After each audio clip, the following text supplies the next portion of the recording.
नागरिकता संशोधन कानून यानी सीए पर एक बार फिर से विवाद शुरू हुआ और ये खबर एक काफी तुल पकड़ है।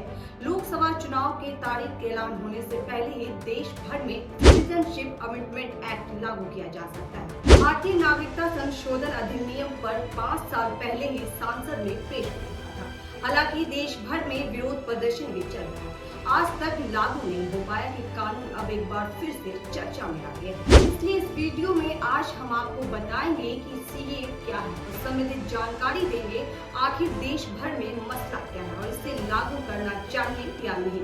लेकिन उससे पहले स्वागत है आपका जीवन 24 के डिजिटल प्लेटफॉर्म पे और मैं हूँ आपके साथ आतिफ। चलिए पहले समझिए क्या है नागरिकता कानून यानी सीए। नागरिकता संशोधन यानी 2019 में भारत सरकार द्वारा पेश किया गया था कंट्रोवर्सी कानून है। ये अधिनियम 31 दिसंबर 2014 तक पाकिस्तान, बांग्लादेश, अफगानिस्तान से 6 धार्मिक शरणार्थियों हिंदू, सिख, बुद्ध, जैन, ईसाई और पारसी को भारतीय नागरिकता देता है। अब सवाल यहाँ पर ये उठता है कि हाल में ही ये फिर चर्चा का विषय क्यों बना हुआ है। दरअसल बंगाल से बीजेपी सांसद शांतनु ठाकुर ने गारंटी के साथ दावा किया है कि देश भर में 7 दिन के भीतर सीए लागू कर दिया जाएगा। इससे पहले ही 27 दिसंबर को बंगाल दौरे में केंद्रीय मंत्री अमित शाह ने कहा था कि सीए लागू होने से कोई नहीं रोक सकता है। और इससे पहले भी जब सीए के मामले में सामने आया था तो तब काफी लोग इससे विरोध में उतर गए थे ताकि इसे लागू नहीं किया जा सके, जिस वजह से सीए आज तक लागू नहीं हुआ था। पर 2024 के लोकसभा चुनाव नजदीक और इस मामले में फिर से तुल पकड़ लिया है, जिस पर फिर से एक सवाल सामने आया है। आखिरकार चुनाव से पहले ही इसे लागू करने का ऐलान क्यों किया जा रहा है, किन किन राज्यों में इसका असर देखने को मिलेगा। चलिए थोड़ा विस्तार से समझते हैं कि इस कानून के तहत 3 पड़ोसी मुस्लिम बहुल्य देश में लोग आए भारतीय नागरिकता दी जाएगी, जो 2014 तक किसी न किसी प्रताड़ना का शिकार हुआ था। भारत में आकर उसे बसे गए। हालांकि मुसलमानों को इससे प्रावधान से बाहर रखा गया है, जिस कारण से कानून का विरोध कर रहे हैं। 3 देशों से आए विस्थापित लोगों को नागरिकता लेने के लिए कोई दस्तावेज की जरूरत नहीं है। कानून के तहत 6 अल्पसंख्यक नागरिकता मिलते ही मौलिक अधिकार भी मिल जाएगा। भारतीय नागरिकता कानून 1995 में बदलाव करते हुए संशोधन बिल पहली बार 2016 में लोकसभा में पेश किया गया था।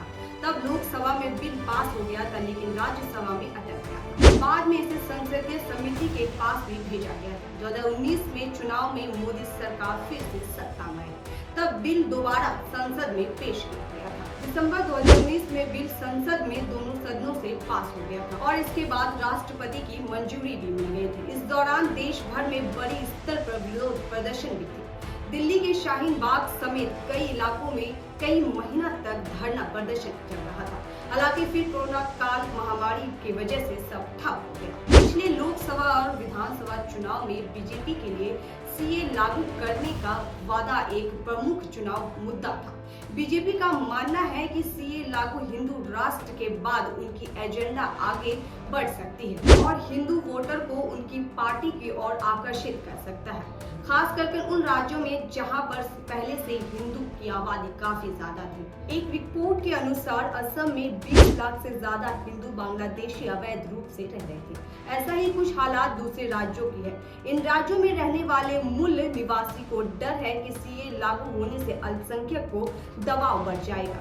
नागरिकता मिलने पर उन्हें सरकारी नौकरी भी मिल सकती है। धीरे धीरे दूसरे देश से आए अल्पसंख्यक उनके संसाधनों पर भी वजह बन गई। बीजेपी सीए के देश में सुरक्षा और राष्ट्र हित में रक्षा के लिए एकदम रूप से पेश कर रही है। इस तहत बीजेपी खुद को एक मजबूत और निर्णय नेतृत्व रूप से पेश कर रही है, कोशिश कर रहे हैं कि हालांकि विपक्ष का आरोप है कि सीए मुस्लिम विरोध है और भारतीय संविधान के सम्मानित में नियम के उल्लेख करते हैं। ऐसे में बीजेपी विपक्ष को सीए लागू के विरोध मुस्लिम तुष्टीकरण के रूप में पेश कर सकती है, जो उनकी हिंदू राष्ट्र एजेंडा में मजबूत बना सकती है। पश्चिम बंगाल में आए बांग्लादेश से मतवा समुदाय को हिंदू शरण के काफी लंबे समय से नागरिकता की मांग कर रहे थे। इसकी आबादी अच्छी खासी है। ये लोग वो बांग्लादेश में आए हैं। सीए लागू होने से इनकी नागरिकता मिलने से सत्ता में साफ हो जाएगा कि 2024 के चुनाव में बीजेपी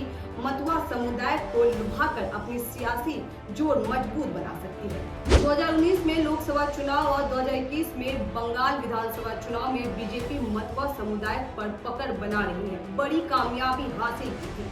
2014 में चुनाव में बंगाल में बीजेपी के पास सिर्फ 2 लोकसभा सीट। 2019 में चुनाव में बढ़ाकर उनमें 18 सीट हो गई थी। 2021 में विधानसभा चुनाव में बीजेपी दूसरे नंबर में पार्टी बनकर उभर रही थी। बीजेपी के इसमें बढ़त पिछले मतुआ समुदाय के अहम भूमिका रही है। अब 2024 में लोकसभा चुनाव से ठीक पहले बीजेपी ने एक बार फिर से सीए का दावा चला दिया है। ये दावा है बीजेपी का कि बंगाल में सार्वजनिक साबित हो सकता है। ध्यान देने वाली बात यह है कि लोकसभा सीट से ही लिहाजा यूपी में 80 और महाराष्ट्र में 48 के बाद बंगाल में 42 नागरिकता संशोधन कानून पर पूरे भारत में लागू होगा, लेकिन इससे प्रभाव उन राज्यों में ज्यादा दिखाई देगी जहां पहले से ही विदेशी नागरिकों की बड़ी संख्या है। इनमें सबसे ज्यादा पूर्वोत्तर राज्य जैसे पश्चिम बंगाल, पूर्वांचल, उत्तर प्रदेश, असम, मणिपुर, मिजोरम, नागालैंड और त्रिपुरा।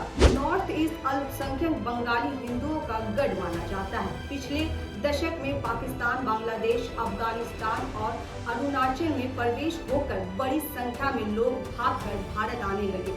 पूर्वी उत्तर में राज्य की सीमा बांग्लादेश से लगी हुई है, इसलिए ज्यादातर लोग इन्हीं राज्य में आ जाते हैं। ये थी सीए की खास चर्चा। अब देखना बेहद दिलचस्प होगा क्या इतने बवाल होने के बाद भी सीए लागू होता है कि। अभी के लिए बस इतना ही। ऐसी और खबरों के लिए बने रहिए हमारे साथ और देखते रहिए G24 का डिजिटल टाइम।